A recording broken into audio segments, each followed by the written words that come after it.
Hi everyone! Welcome to Mystic Oracle Tarot PH. Mga lovely subscribers ko, thank you sa walang pagsawa niyong pag-support sa akin. New viewers, welcome as well. Please, bago nyo matapos panoorin itong video na po, itong reading, please consider naman po na mag-subscribe po kayo sa channel ko to help me build my channel up back again. Don't forget to like, comment down below sa mga nakaka-resonate po. Okay? And please also share this reading kasi baka may maka-resonate din po ito, and it also helped me build my channel up by sharing it, spreading it as well. Yung readings ko po. I would really appreciate it po. Okay. So, like I said, every readings, no, hindi lahat talaga makaka-resonate. So, kung hindi para sa inyo ang mensahe, please leave it behind. Okay, yung reading po ito ay titingnan natin ngayong May 20. Kung ano ang sitwasyon nyo, ang status nyo. Sa sitwasyon nyo, kung may darating ba, or may matatapos na ba today, May 20. Okay? Okay, meron tayong King of Pentacles.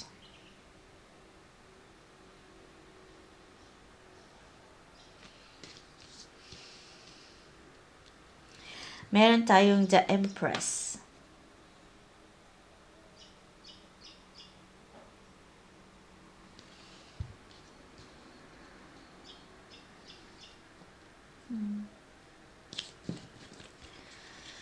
Okay.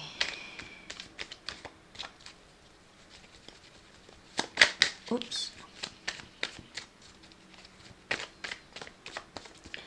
By any chance, are you a property developer?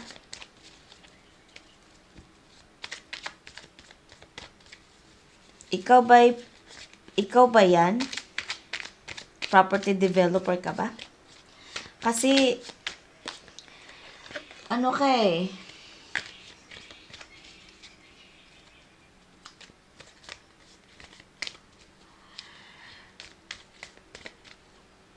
May abundance na darating sa iyo. May blessings na darating sa iyo. O, ayan o, the sun.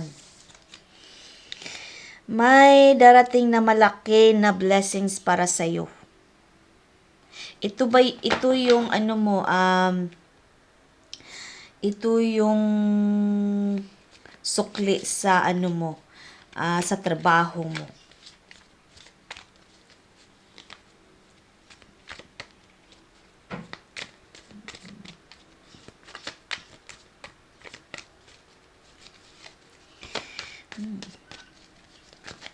Ano pa? Malaking blessing pala ito, oh. The Chariot. Oh, nagpaplano ka pati na magbabiyahe. Saan ka pupunta?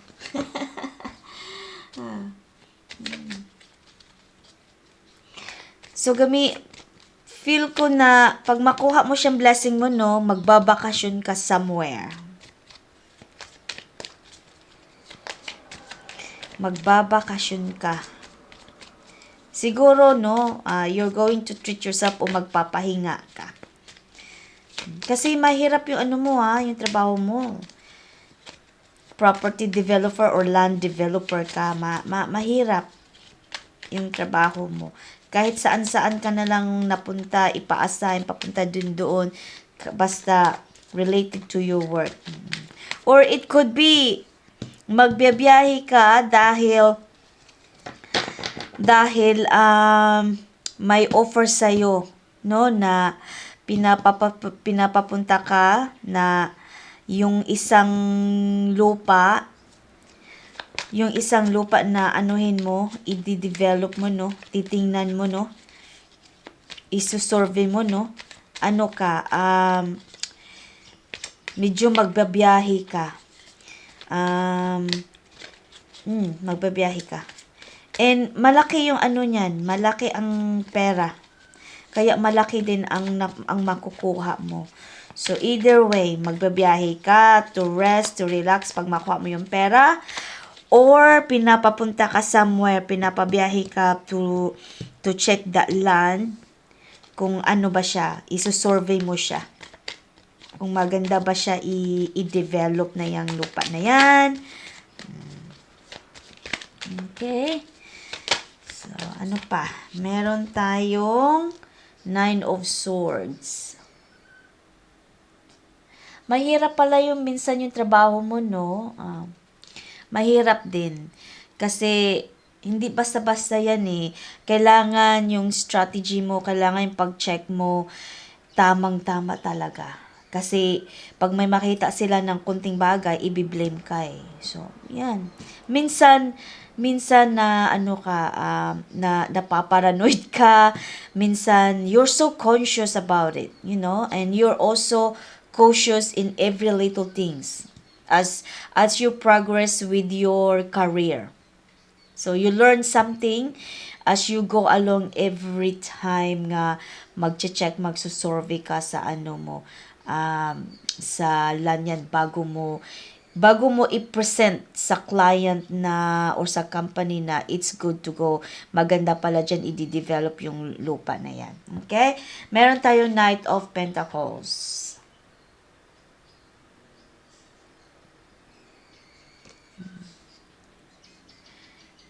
Malaking responsibilidad mo yan. At saka, yung project na yan, no? Magpa-progress yan. Maganda palang lupa ang naano mo. Ang ma-survey mo ngayon. Maganda siya. Na magustuhan yan sa client, magustuhan sa company na yan. Maganda. Basta maganda yung niya. Siguro yung environment niya, yung klaseng lupa niya, or I don't know. Basta maganda siya. Meron tayong 6 of Cups.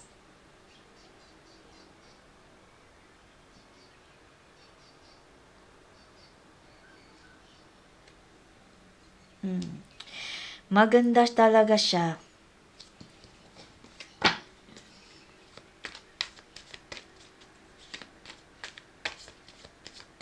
Ito nga yun. Ito yung offer mo. Ito yung in-offeran ka na isurvey mo yung lupa. Parang nagwo-work ka sa kumpanya. You're not working by yourself.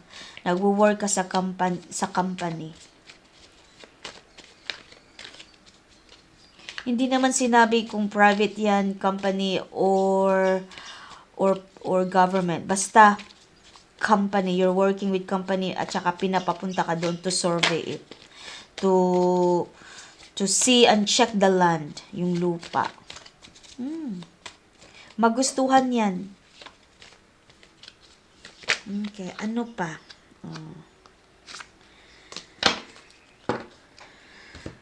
Meron tayong 8 of Wands.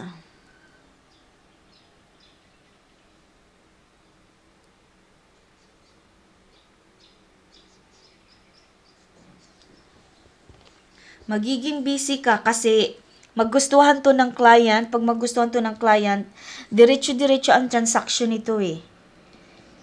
Kaya mabilis din ang ang pera na ma-receive mo sa company. Bibigyan ka eh. Malaki ang ibibigay sa'yo. Meron tayong 2 of Pentacles.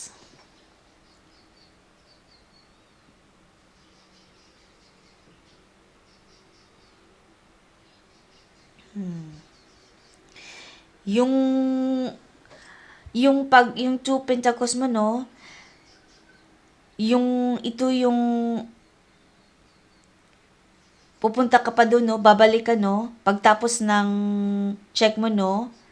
Magpa-final check ka pa rin. So, babalik ka sa company mo, pabiyahe ka na naman uli to check it final before the sign of contract. At saka, parang sa final na check na to, no?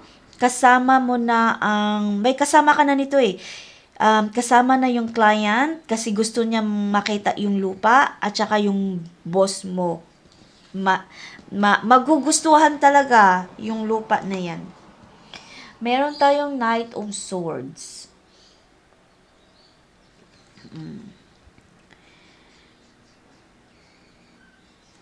Mabilisan pala to, oh. Ayan, oh. Eight of Wands at saka Knight of Swords. Mabilis to na transaction. Super, super bilis. Kasi nagustuhan siya agad, eh. Walang problema. Maganda yung ano mo. Maganda yung takbo ng ano mo. Yung progress na yan, yung ano na yan, takbo at progress ng lupa na i-check mo na pina-assign sa'yo. Maganda siya. Queen of Wands. Positive talaga. Positive yung ano niya, positive yung outcome niya. Okay? Positive yung outcome niya.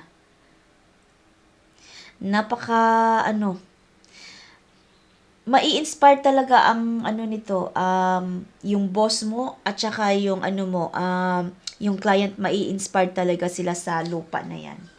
Maganda talaga siya. Super ganda.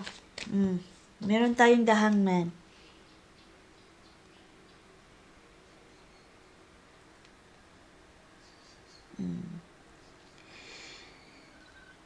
Wow.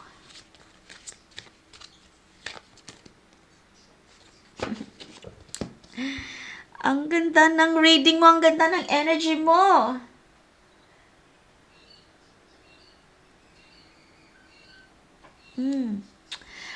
Hindi na to madidelay.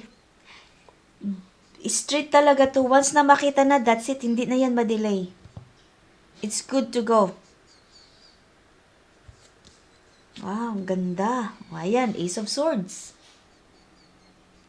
Yan.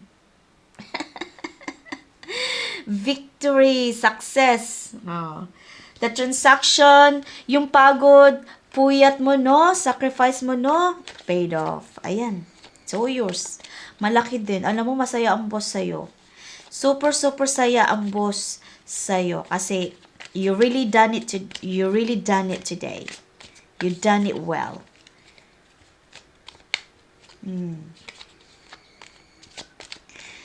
You were fated to have this, no? Na binigay talaga ni Divine Universe, binigay ni Lord sa'yo.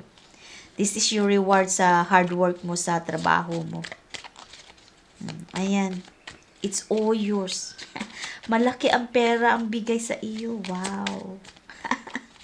Congratulations. Okay, meron pa ba? Meron nga. My goodness. Judgment. Ito na nga. Ito na yung contract na isa-sign. Magsasign siya agad nito eh. Ayaw ng client i-let go ito. Ayaw ng client na ma-delay na ito. Magsasign siya agad. Sasabihin ng ang client na, okay, let's go back to your office, and then let's begin the transaction na. Let's begin all the paperwork na. Interesado eh. Ayan. Wow, ang ganda talaga. Wherever you are, congratulations. Ang ganda talaga ng energy mo. But, unfortunately, that's all I have for you. Kasi yun lang ang makonek ko na energy. Full stop na tayo dito po. Wala na ako makonek. And yeah, I hope you enjoyed this reading. I hope someone can resonate this message. And don't forget to comment down below. I love all your comments, especially na yung nag-comment down kayo, no? Yun, marireceive ko agad. I always try my very best to send the replies. I love reading all your comments, everyone. So please comment down below. And thanks for watching. I'll see you in my next reading. Bye for now.